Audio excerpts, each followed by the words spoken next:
अस्सलामुअलैकुम। लफ्ज़ मकाफ़ात तो आपने सुना है।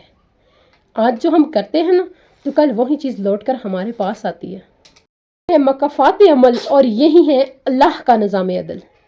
याद रखो, अगर तुमने किसी का दिल दुखाया तो एक दिन तुम्हें ये एहसास ज़रूर चुभेगा, तुम्हारा भी कोई दिल ज़रूर दुखाएगा। अगर तुमने किसी के आंसू पूछे तो अल्लाह ताला तुम्हारे गमों को खुशियों में बदल देगा। वो अल्लाह है, वो करने पे कादिर है।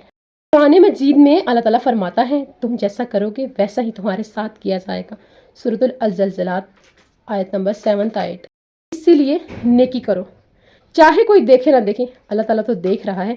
अल्लाह ताला हर लम्हे का, हर मिनट का, हर सेकंड का हिसाब रखता है।